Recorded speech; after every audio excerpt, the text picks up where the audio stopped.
Welcome back to the RF Fitness Podcast, brought to you by rffitness.net, your source for online coaching built for and by busy grown-ups just like you who are on the quest for health and strength in everyday life. I am your host, Rob Finlayson, certified elder brother, fitness coach, and a solo host for tonight. I am not here with my co-host tonight. Rachel, unfortunately, has fallen gravely ill. She sent me a text earlier today that said, I can't do the podcast tonight on account of I am dying. And then she texted me shortly after and she said, by dying, I mean I have a cold. Rachel, we are sending you our thoughts and prayers. We all know how effective those are. Hope you feel better. And I hope you feel a lot better tomorrow so that you can feel good enough to hang out with the fam on Thanksgiving. I'm recording this on Tuesday night, November the 26th. Thanksgiving is 2 days away. And that's what I want to talk about tonight, guys. I know that the holiday season kind of, for a lot of people, it has started already. I've talked to a lot of people at the gym already who have their Christmas trees up. And I have a lot of thoughts and feelings about Christmas in general, but I'm not going to bring the vibe down right now with that. No, I want to give you a strategy guide for Thanksgiving and the holidays in general, I suppose, but Thanksgiving specifically because obviously it's very pertinent right now.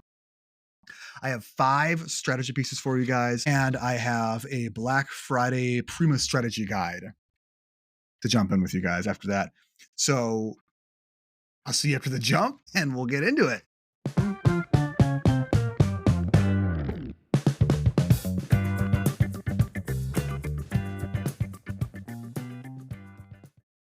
All right, welcome back. Thanksgiving and holiday strategies, guys. Like I said, I know this is a high stress time for a lot of people. It feels very high stakes. The main thing that I want to talk about is sort of this attitude around, eating, it's feasting season. Eating is what happens when people get together in large groups and celebrate things. When there's a lot of food on the table, when there's a lot of people eating that food on the table, there's also a lot of social pressure to partake and even over partake, not just in food, but in other things, in conversation and alcohol and all those sorts of things that can be potentially damaging to someone who's on a quest for health and strength in their everyday life. Say you've been trying to lose weight for the better part of this year. You've already lost so many pounds. The next, 6 to 8 weeks feels like you're staring down the barrel of a gun for that amount of time. Not to be dramatic, but it feels like it's going to blast all of your progress out of the water.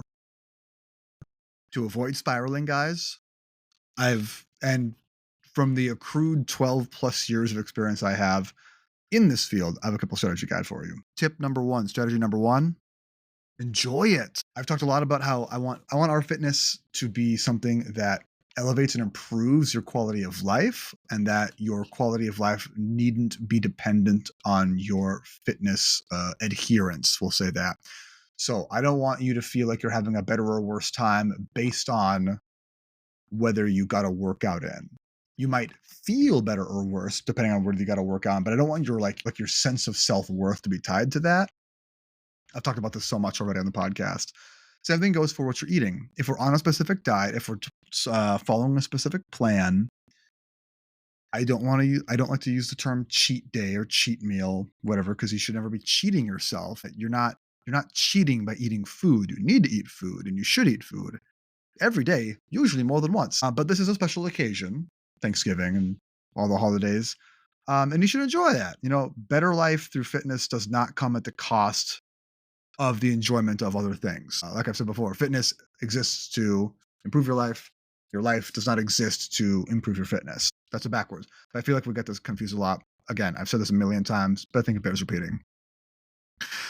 Tip 2. So yeah, that's tip 1. Enjoy it, guys. Just let go and enjoy it. If you can, great. If you can't, don't worry. There's 4 more tests for you. 4 more tips for you. 2, just recognize that this is the season and that seasons are temporary.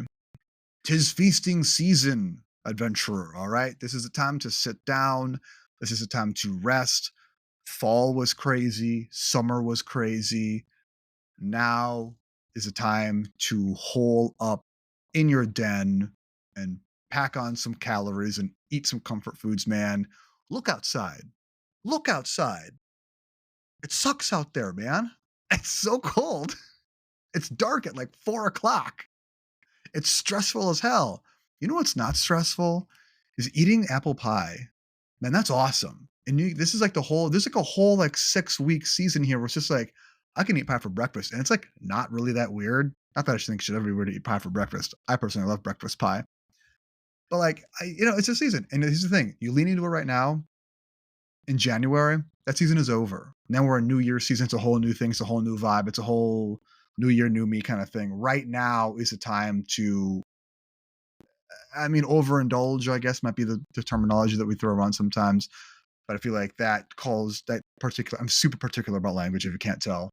That particular language calls in like the cheat meal sort of thinking and stuff like that. But I just want you to recognize that if it feels harder right now to stay on program, it's because there's so much of this, like I said before, social pressure to do things that are outside of your normal routine. So much of our success banks on our ability to maintain this normalcy, to maintain this strong routine, to maintain a regimen. When you suddenly have a 4 or 5 day weekend, and most of that weekend is based around buying things and eating food, that's not your normal regimen, probably. And it's more weird to fight that, and it's more energy to fight that than it is to just say, I'll have the potatoes. Yes, please and thank you. So number one, enjoy. Number two, recognize the season. So even if the enjoyment comes at a little bit of a stress, don't worry. This time of year is only temporary.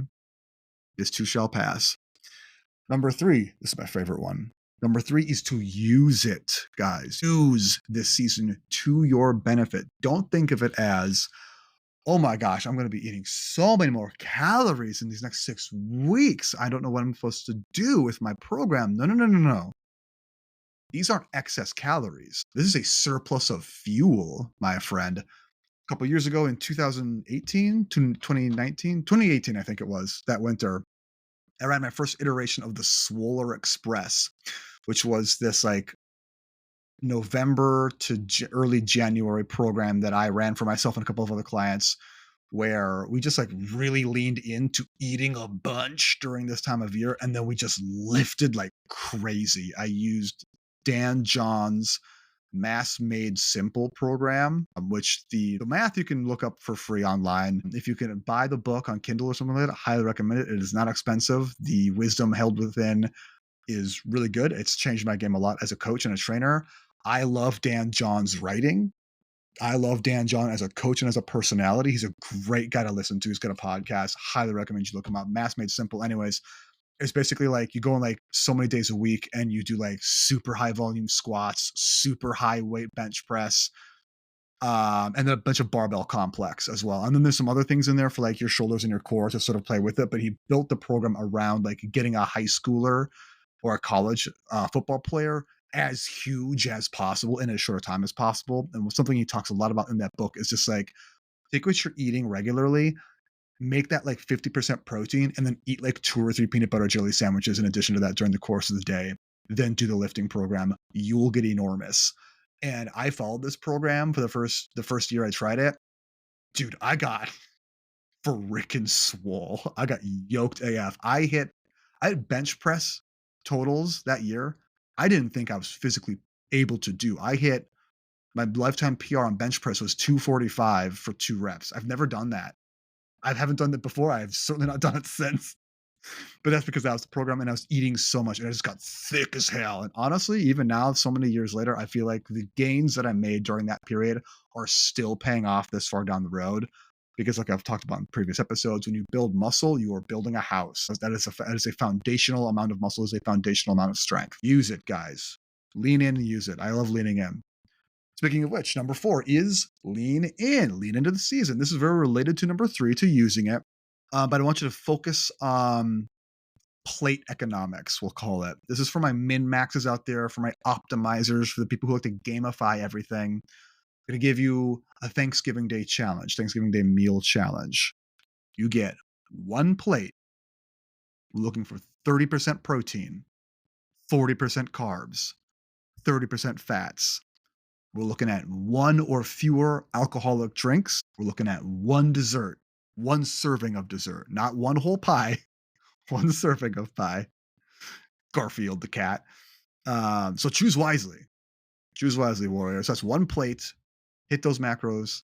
And I think if you're someone who needs to have like a lot of structure around it, I think that can be very helpful for some people. If you're someone who needs a lot of structure and to gamify and to like win at this, the more you can hit one plate, one drink, one dessert, and then hit those like 30% protein, 40% carbs, 30% fats, which is by the way like a pretty good macro split overall for like your general athletic needs. I think that's really useful. So try that out. Number 5, get a coach. My personal training, guys. I'm right here. You're already listening to the episode. You're already listening to the podcast. You know who the best coach on the internet is because you're listening to him right now. My sultry, dulcet tones. Yeah, go to rfitness.net. Learn more about what I do and how I can help you through these tumultuous times. And it's more than just offer you an egg in these trying times. But an egg wouldn't go far amiss. So those are my 5 tips. This is gonna be a short one today, guys. Those are my 5 tips.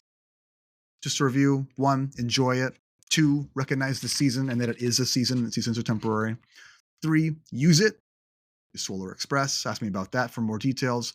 4, lean in and gamify. And 5, just get a coach. Just get a coach. Let's talk Prima Strategy Guide for Black Friday. Black Friday. So I think I've made my feelings about capitalism overall pretty well understood so far on this podcast. So I'm not going to lay into that right now while I have a captive audience and no co-host to drag me back off the rails. That I think would be in poor taste for my part. So in the spirit of the seasons are temporary, I can lean in and have fun with it. Here's a Black Friday strategy guide for home gym essentials. If you've been looking to build a home gym, I talk about my Brojo all the time. It has everything I need, nothing I don't. Well, maybe it has a few things I don't. But I love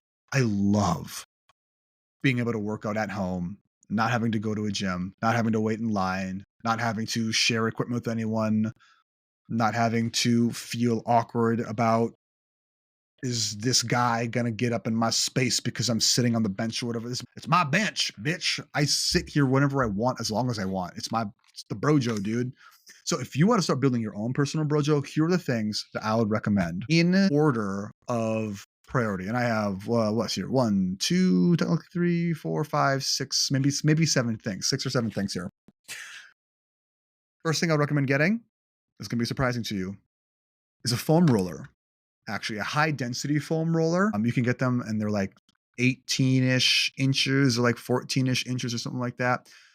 The high density foam roll is important because that isn't going to just like compress under the weight of your body after like 1 or 2 rolls. The first foam roller I ever bought was at Target, and it was just like some like airy foam green thing. And I sat on it to foam roll my glutes and it went literally just melted under the weight of my prodigious behind right there on the carpet of my apartment building. It sucked. So get the high density foam roller, guys.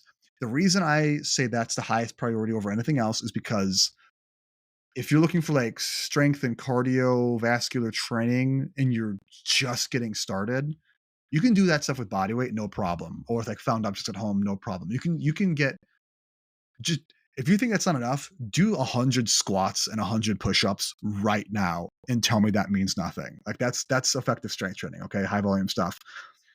The reason the foam roller is useful is because it allows you to do myofascial self-release or trigger point therapy by yourself. So you can do the cardio, you can do the strength, you can even do some of the stretching with the yoga and stuff. But for my money, my time, what I like to do, I think the foam roller as a way to increase your mobility, increase your flexibility, increase your recovery time, or I should say decrease your recovery time, that is very valuable and something that you can get for like less than $15 on Amazon. In fact, if I were to guess, I would say it would be around $99 plus free shipping on orders over $35. And that there's currently a price drop of 23%.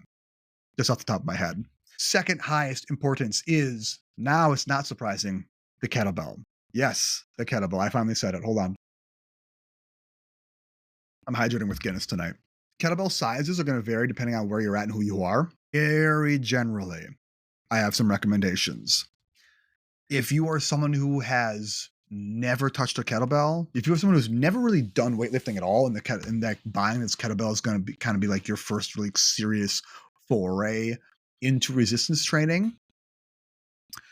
For the fellas, I recommend getting a 26 pounder.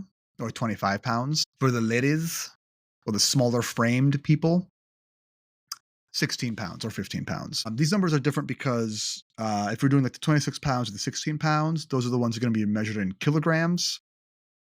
Don't ask me what kilograms those are. 26 pounds is going to be 10 kilograms, maybe 11 kilograms, something like that. And 16 pounds is going to be 8 kilograms or something. But yeah, or 25 and 15. Those are good. For smaller frame people, right? No, sorry, 15 for smaller frame people, 25 pounds as the absolute amateur level lifter for the larger frame people. If you have touched weights before and you want to get into home gymming, maybe this is your first ever kettlebell, but you have some experience moving around athletically, whether with me or not. Fellas, grab that 35 pounder. Ladies, you're going to grab that 25 pounder, the 26 pounder. With these weights, even with just a single kettlebell, you can get so much done in a few short months if you're very consistent with it. Swings is kind of the biggest bang for your buck. Movement and these weights at your levels are going to be very progressive for that. Upper body stuff, it's great for bent over rows, single arm rows, lawnmower rows. Cleans are a bit more of an advanced movement, but that's another good pulling movement. You can do all these movements so far. Work on the posterior chain, your big bang for your buck muscles, your go muscles, not your show muscles. You can still obviously get a pretty good pump on with the kettlebell. Goblet squats, phenomenal for legs, core, arms. Overhead pressing, if you can single arm press your kettlebell, you probably need maybe a slightly larger. If you only have one kettlebell and you can overhead press it for a couple of reps, you might need a bigger one just so you have something that's appropriate for swinging and squatting. If you only have one kettlebell and you can snatch it for reps, you are definitely going to need a bigger one because you need something big enough to challenge yourself for swings and squats and these other big movements. But yeah, kettlebells, big surprise. What do they cost? Well, you can get them, if I had to guess right now, between $25 and $45. Brands vary a lot. I really like brands like Rep Fitness and Yes for All. You can find those online pretty easily, and they have the same quality of product as you would get from something like Kettlebell Kings or Rogue. Maybe a little bit less good quality, but still very close to the same amount of quality. And like the cost is way, way down. And you can usually get free shipping on them because they're more expensive, especially if you bundle them with other things like a foam roller. Or the number 3 item on the list would be a super band, a resistance band. And I'm talking about a band that is a singular continuous loop, not one tube with handles on either end. The continuous loop bands, I like the ones by SPRI Spry, are really good, solid stuff. We use those at work or use those at Soda all the time. Go for a lighter band if you need to. These ones are also pretty cheap. What I like about them is that they are going to allow you to do extra mobility stuff. They're going to help you to, if you have a lighter kettlebell and you're not ready to like size up all the way, you can use a band to add a tiny bit of resistance to your swings, to your squats, so it feels a little bit heavier. And it's good for like other pulling movements as well. And it weighs like less than half a pound. So if you're traveling, throw the bands in your bag with you. There's a gym right there. Herblamos. Down after that, we get into some more architectural stuff with a fitness mat. You can buy a lot of different kinds of fitness mats on there. Puzzle mats are very popular. So I was looking around and I found actually kitchen mats and workshop mats to be really nice because they are big. They have a large flat area. They are a single unit. I personally have found, because I work out in my basement where we have carpet, that if I work out on the puzzle mats, they become like disconnected really easily because like the pressure of me standing on them, like if I stand on like the seams or whatever, the joints, they like collapse in on themselves and it gets all funky. And like I'm just OCD enough where it like really throws my whole vibe off and I hate that a whole bunch. But if you have like a large single piece mat of like vinyl that's thick-ish, you can get everything done you only want there. You can set up multiple pieces of equipment, get yourself set, and it's a great surface for the last 2 pieces. And these are pretty tertiary. I would say that if you're looking to round out your home gym experience, these are good to have, and that is an ab wheel and a jump rope. Ab wheel is probably the best. It's like Wolverine. It's the best there is at what it does. But the thing is, it only does really one thing. But man, it thrashes your core, dude. It thrashes your abs so freaking hard. And they're crazy cheap, dude. This one's like $12 on Amazon, man.